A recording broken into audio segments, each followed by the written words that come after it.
வாழ்க்கையில பணத்தை சேர்க்கிறோமோ இல்ல, நல்ல உறவுகளை சேர்க்கறதானே தமிழுடைய பண்பாடு, கலாச்சாரம், கோட்பாடு எல்லாமே. எதிரணி இருக்கும் பேச்சாளர்கள் பேச்சாள உலகத்தை பார்த்ததை காட்டிலும் தன் தந்தையின் தோளில் அமர்ந்து பார்த்தது தானே அதிகம். தான் கஷ்டப்பட்டாலும் பரவாயில்ல, தன்னுடைய குடும்பத்தினர்கள் மகிழ்ச்சியாக இருக்க வேண்டும் என்பதற்காக வேர்வை சிந்தி உழைக்கிற தந்தையினுடைய உறவு பொய் என்று சொல்வதே மிகப்பெரிய பொய் தானே. நல்லோர்கள் உன்னை பாராட்ட வேண்டும், நலமாக 100 ஆண்டு நீ வாழ வேண்டும் என்று 10 மாசம் வயிற்றில் சுமர்ந்து தன் ரத்தத்தையே பாலாக கொடுத்து ஆழ் மனசிலிருந்து தன்னுடைய குழந்தை உயர்ந்த இடத்தை அடைய வேண்டும் என்று நினைக்கின்ற தாயின் உறவு பொய்யா நடுவர்கள் அவர்களுக்கு. இந்த இடத்துல நீங்க ஏன்னு கேட்கணும், கேட்டுருங்க. ஏமா ஏன் இப்படிலாம் பேசுறீங்க கேட்க சொல்றாங்க. சிம்பிளா சொல்லணும்னா தனி மரம் தோப்பாக முடியாது.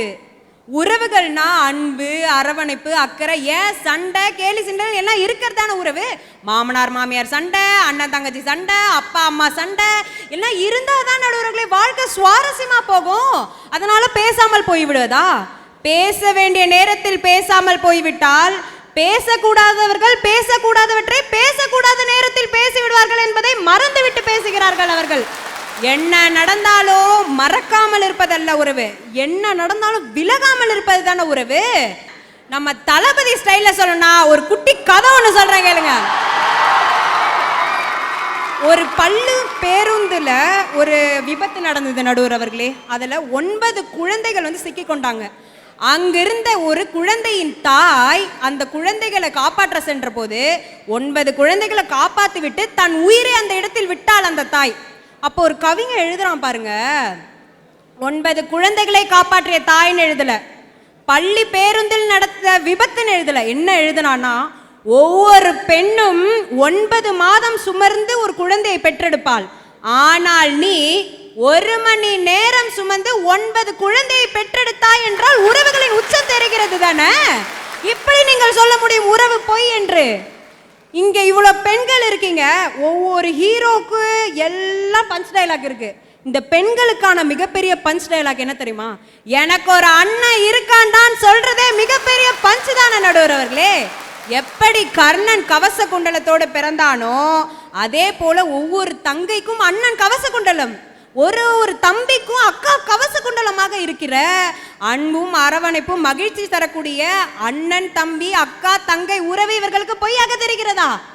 இப்போ எதிர்கட்சியில் இருக்காங்களே நடுவரவர்களே, அவங்கெல்லாம் பிறந்த உடனே எதிர் வீட்டு ஆண்டி, பக்கத்து வீட்டு அங்கிளு, மாடி வீட்டு நண்பன் வந்து தூக்கி வளர்த்துட்டாங்கன்னு நினச்சிட்டு இருக்காங்களோ. பிறந்த உடனே எனக்கு பேரன் பிறந்துட்டான், பேத்தி பிறந்துட்டான்னு டப்பா டப்பாவா ஸ்வீட்டுகளை வாரி வழங்கின தாத்தாவும் பாட்டியும் எங்க? குழந்தை அழுத உடனே மடியில போட்டு அத்தை மடி மெத்தையடி ஆடி விளையாடமா, ஆடும் வரை ஆடி விட்டு அள்ளி விழி மூடமான்னு சொல்ற அத்தையோட பாசம் எங்க? முதல்ல காது குத்துறப்ப குழந்தைக்கு வலிக்க போகுது, பார்த்து குத்தியான்னு சொல்ற பெரியப்பனும் சித்தப்பனும் எங்க? அக்கா மக பெரியவளாயிட்டானா சீர்சனத்தோடு வர நம்ம முறை மாமனுங்க எங்க நடுவர் அவர்களே? ஏன் நமக்கே கல்யாணம்னு வச்சுக்கோங்களேன், மண்டபத்து வாசல்ல நின்று உறவினர்கள் எல்லாரையும் வாங்க வாங்கன்னு வரவேற்கிற நம்ம அத்தை மாமா சித்தி சித்தப்பா மாமனார் மாமியார் கொழுந்தனாரு நாத்தனாரு அண்ணன் தம்பி இவர்கள்லாம் இல்லாம இவர்கள் வாழ்க்கையில் வெற்றியை அடைந்து விட்டார்கள் என்று நினைத்து கொண்டிருக்கிறார்கள் அனைவர்களே. ஏன் நம்மளுடைய இறுதி சடங்கிற்கு கூட அந்த 4 உறவுகள் இருந்தால்தான் இறுதி ஊர்வலமே நடக்குது என்பதை மறந்து விட்டார்கள் போல. எங்க வீட்டிலன்னா ஒரு பண்டிகைனா எப்படி தெரியுமா கொண்டாடுவோம்? எங்கள் வீட்டில் எல்லா நாளும் கார்த்திகை லாலலா லாலா லாலா லாலா லாலா இப்படிதான் நடுவர்களை கொண்டாடுவோம். ஆனா அவங்களாம் எப்படி தெரியுமா கொண்டாடுங்க? லாலி லாலல லாலா லா. இப்படி தனிமையாக அவர்கள் வாழ்க்கையை கழித்து கொண்டு உறவுகளை பொய் என்று சொல்கிறார்கள் அவர்கள். கேட்டா அன்பு ஒன்றுதான் அனாதைன்னு சொல்றாங்க நடுவர் அவர்களே. உறவுகள் பொய் என்று சொல்வதே உச்சக்கட்டமான பொய் என்று கூறிவிட்டு வாய்ப்பளித்தமைக்கு நன்றி கூறி விடைபெறுகிறேன். நன்றி, வணக்கம்.